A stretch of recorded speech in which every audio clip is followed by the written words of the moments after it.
بسم اللہ الرحمن الرحیم۔ سبق کا مین ٹائٹل ہے حضرت امام حسین رضی اللہ تعالی عنہ، اور اس کے ضمن میں ایک چیزوں کو ہم بہت تفصیل سے ان پر بات کریں گے۔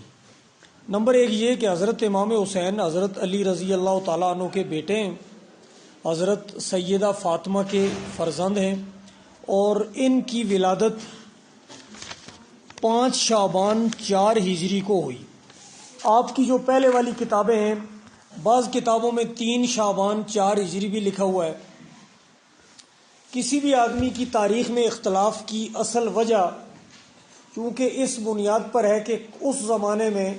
تاریخ ولادت کے مرتب کرنے کا کوئی خاص بندوبست نہ تھا، جس کی وجہ سے اس زمانے میں تاریخ کے مرتب کرنے میں دشواری کا سامنا تھا۔ لوگوں کے پاس لکھنے کے لیے آلات نہیں تھے،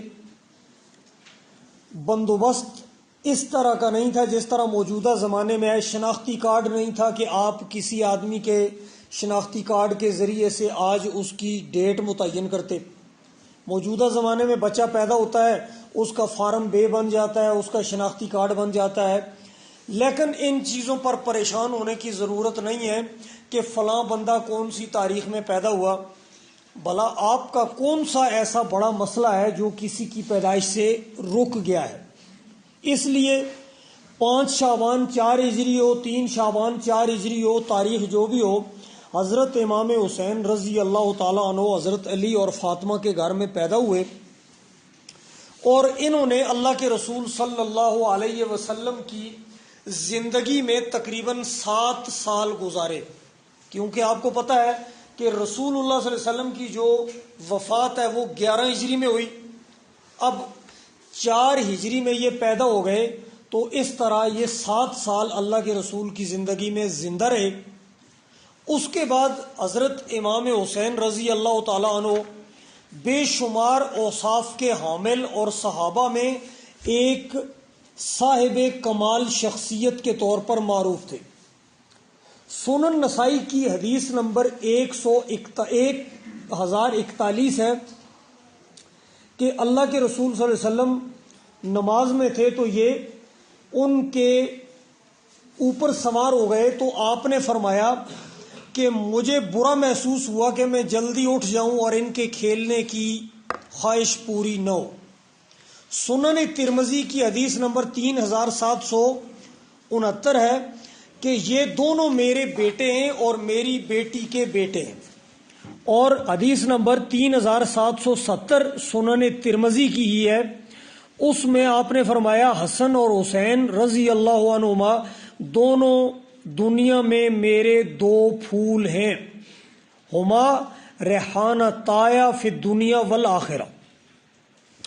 امام حسین کی زندگی کا ایک بڑا پہلو واقعہ کربلا ہے، سامنے دیکھیں گے آپ لوگ۔ یہ واقعہ کربلا 60 ہجری میں امیر معاویہ رضی اللہ تعالیٰ عنہ فوت ہوئے، تو انہوں نے اپنے بیٹے یزید کو جانشین بنایا، اور 61 ہجری شروع ہو گئی تھی کہ یزید نے امام حسین رضی اللہ تعالیٰ عنہ، نمبر 2 حضرت عبداللہ ابن عمر، نمبر 3 عبداللہ ابن زبیر رضی اللہ عنہم، ان سب لوگوں سے اپنی بیعت لینے کے لیے لوگ بھیجے، مختلف علاقے کے جو گورنر اور ذمہ دار لوگ تھے، تاکہ وہ جائیں اور میری بیعت لیں۔ اب عبداللہ ابن عمر نے بھی بیعت نہیں کی، عبداللہ ابن زبیر نے بھی بیعت نہیں کی، اور حضرت امام حسین رضی اللہ تعالی عنہ نے بھی یزید کی بیعت نہیں کی۔ امام حسین اس اثنا میں کوفے والوں کی طرف سے ان کو یہ خط لکھے گئے کہ مکہ مدینہ کا ماحول آپ کے لیے کوئی زیادہ سازگار نہیں ہے، ہم آپ کے استقبال کے لیے تیار ہیں، آپ ہمارے علاقے میں آئیں، ہم آپ کی بیعت کر لیں گے۔ یہ اپنا لشکر لے کر اپنے خاندان کے 72 لوگ، جس میں 22 لوگ ان کے خاندان کے اور باقی دیگر رشتہ دار بھی تھے، یہ ان 72 لوگوں کو لے کر کہاں چلے؟ کوفہ کی جانب۔ راستے میں ایک کربلا کا علاقہ آتا ہے، کہتے ہیں یہ عراق سے تقریباً، عراق کا جو دارالحکومت ہے اس سے جنوب کی جانب میں 100 کلومیٹر کے فاصلے پر واقع ہے، یہ وہاں گئے، یزید کی لشکر اور ان کے سربراہوں سے ان کا وہاں پر ایک جنگ ہوئی، اور اس کے نتیجے میں حضرت امام حسین رضی اللہ تعالیٰ عنہ 61 ہجری کو 10 محرم الحرام کی تاریخ میں شہید کر دیے گئے، اور ان کے ساتھ جو ان کا قافلہ تھا اس کے بھی کچھ لوگ شہید ہوئے،